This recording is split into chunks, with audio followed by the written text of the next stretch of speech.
Hello everyone, ఈ వీడియోలో 19th November 2024న ఈనాడు news పేపర్లో పడిన ఎడిటోరియల్ సమ్మరీ తెలుసుకుందాం. ఫస్ట్ ఎడిటోరియల్ వచ్చేసి అమ్ముల పొదిలో మరో అస్త్రం. రీసెంట్గా ఇండియా మన దేశంలోనే తయారైన దీర్ఘ శ్రేణి హైపర్సోనిక్ క్షిపణి అంటే లాంగ్ రేంజ్ హైపర్సోనిక్ మిజైల్ని విజయవంతంగా పరీక్షించింది కదా. అలా ఇప్పుడు అమెరికా, రష్యా, చైనా తర్వాత హైపర్సోనిక్ మిజైల్ ఉన్న దేశం మనదే. ఇది సౌండ్ కన్నా 5 రెట్ల వేగంతో దూసుకెళ్ళగలుగుతుంది. ఇంకా 1500 కిలోమీటర్ల దూరంలో లక్ష్యాల మీద కూడా దూసుకెళ్తుంది. అయితే మన పక్క దేశం చైనా ఎప్పుడు విస్తరణవాదంతో ఉంటుంది కదా. అంతేకాకుండా అది ఎన్నో ఆయుధాలని సమకూర్చుకుంటూ ఉంటుంది. ఇలాంటి టైంలో మన దేశం లాంగ్ రేంజ్ హైపర్సోనిక్ మిజైల్ని విజయవంతంగా పరీక్షించడం అనేది చాలా మంచి స్టెప్. అయితే మనం సాధించాల్సింది ఇంకా చాలా ఉంది.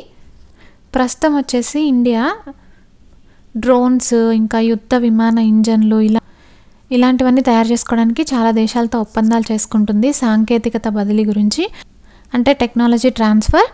ఆ దేశాల నుంచి టెక్నాలజీని తీసుకొని మన దేశంలోనే ఆ డ్రోన్స్ని, యుద్ధ విమాన ఇంజన్లు ఇలాంటివన్నీ కూడా మనం తయారు చేసుకుంటాం అన్నమాట.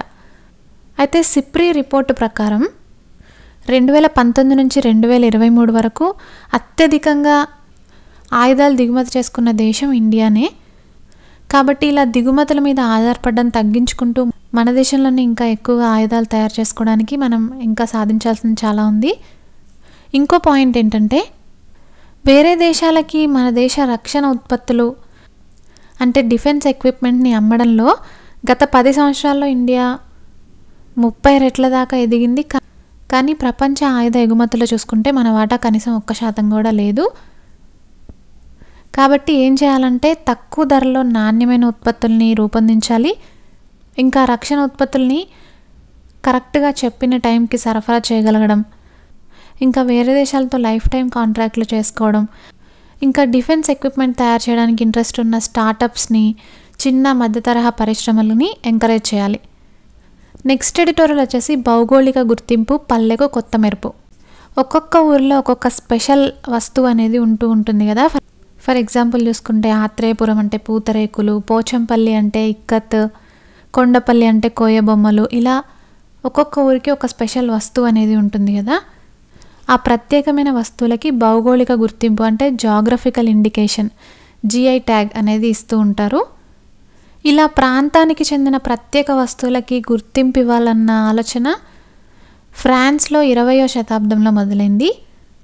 అయితే ఈ మధ్య కాలంలో ఈ జిఐ ట్యాగ్ ఎంత ఇంపార్టెంటో అర్థం చేసుకున్న దేశాలు జిఐ ఉత్పత్తుల సంఖ్యను పెంచుకోవడానికి చాలా దృష్టి పెడుతున్నాయి.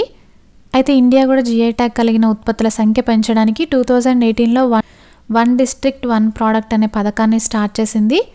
ఈ పథకం కింద దేశంలోని 761 జిల్లాల నుంచి జిల్లాకు ఒక ప్రత్యేక ఉత్పత్తిని గుర్తించాలి అని చెప్పి లక్ష్యం పెట్టుకుంది.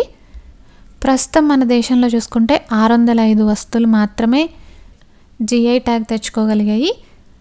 మన తెలుగు రాష్ట్రాల్లో చూసుకున్నట్టయితే ఏపీలో 19, తెలంగాణలో 17 ఉత్పత్తులకే జిఐ ట్యాగ్ ఉంది. అదే యూరోపియన్ యూనియన్లో చూసుకుంటే 5000కి పైగా ఉత్పత్తులు ఉన్నాయి. ఇంకా చైనాలో చూసుకుంటే 9000కి పైగా ఉత్పత్తులు జిఐ ట్యాగ్ తెచ్చుకున్నాయి. స్విట్జర్లాండ్ లాంటి చిన్న దేశంలో కూడా 4700కి పైగా జిఐ ట్యాగ్ ఉత్పత్తులు ఉన్నాయి. ప్రపంచం మొత్తం మీద చూసుకుంటే దాదాపు 70,000 ఉత్పత్తులకి జిఐ ట్యాగ్ గుర్తింపు ఉంది. అయితే జిఐ ట్యాగ్ గుర్తింపు వస్తే ఏంటి లాభం అనంటే, ఈ గుర్తింపు ద్వారా ప్రచారం అనేది వస్తుంది కదా. దానివల్ల ఆ వస్తువుకి డిమాండ్ అనేది పెరుగుతుంది. అంతేకాకుండా ధర కూడా పెరుగుతుంది, ఎందుకంటే పబ్లిసిటీ వస్తుంది కాబట్టి. అలా ఎగుమతులు కూడా పెరుగుతాయి. ఇంకా చాలామంది ఆ ప్రాంతాలకు వెళ్ళి చూడడం, అలా టూరిజం కూడా పెరుగుతుంది. ఆ విధంగా చాలామందికి ఉపాధి అవకాశాలు కూడా వస్తాయి. అక్కడి నుంచి సిటీలకి వలస వెళ్ళే ప్రాబ్లం కూడా కొంతవరకు తగ్గుతుంది. అలా ఏదైనా ఊరిలో ఉత్పత్తికి జిఐ ట్యాగ్ వచ్చినప్పుడు ఆ ఊరి ఆర్థిక వ్యవస్థ కూడా మెరుగుపడుతుంది. అంతేకాకుండా ఇలాంటి సాంప్రదాయ ఉత్పత్తులు జనరల్గా ఈకో ఫ్రెండ్లీగా తయారు చేస్తారు కాబట్టి పర్యావరణానికి కూడా మేలు జరుగుతుంది. కాబట్టి ఇలా తరతరాలుగా వస్తున్న ప్రత్యేకమైన వస్తువులు తయారు చేసేటప్పుడు నాణ్యతకి ప్రాధాన్యం ఇవ్వాలి. ఇంకా ప్యాకేజింగ్, మార్కెటింగ్ ఇలా అన్ని విషయాల్లోనూ హై స్టాండర్డ్స్ని ఫాలో అయ్యి మంచిగా బ్రాండ్ పేరును నిలబెట్టుకుంటూ జిఐ ట్యాగ్ తెచ్చుకోవడానికి ప్రయత్నించాలి. ఆ విధంగా మన దేశం నుంచి కూడా జిఐ ట్యాగ్ ఉత్పత్తుల సంఖ్య అనేది పెరిగితే అవి ఏ ప్రాంతానికైతే చెందుతాయో ఆ ప్రాంతాలు ఆర్థికంగా కూడా అభివృద్ధి చెందుతాయి. ఈ ఎడిటోరియల్ డి పద్మశ్రీ గారు రాశారు. నెక్స్ట్ ఎడిటోరియల్ వచ్చేసి వర్ధమాన దేశాలకి దిక్సూచి. రీసెంట్గా బ్రిక్స్ సమావేశాలు రష్యాలోని కజాన్లో జరిగాయి కదా. ఈ సమావేశాల్లో భారతదేశము ఇంకా చైనా సరిహద్దు వివాదం పరిష్కారానికి అంగీకారం కూడా కుదుర్చుకున్నాయి. ఫస్ట్ బ్రిక్స్లో బ్రెజిల్, రష్యా, ఇండియా, చైనా, దక్షిణాఫ్రికా ఉండేవి. తర్వాత రీసెంట్గా Iran, United Arab Emirates, Egypt, Ethiopia కూడా చేరాయి.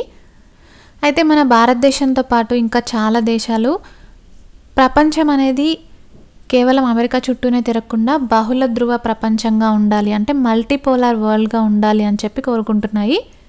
అలా ఉండడానికి బ్రిక్స్ అనేది చాలా హెల్ప్ అవుతుంది. తర్వాత ఇంకో ముఖ్యమైన పాయింట్ ఏంటంటే ఇండియా బ్రిక్స్ పాశ్చాత్య దేశాలకి వ్యతిరేకంగా ఉండే కూటమిలాగా మారాలని అనుకోవట్లేదు. చైనా దూకుడు కడ్డుకట్ట వేయడానికి అమెరికా, జపాన్, ఆస్ట్రేలియాలతో కలిసి భారత్ క్వాడ్ కూటమిని నెలకొల్పింది.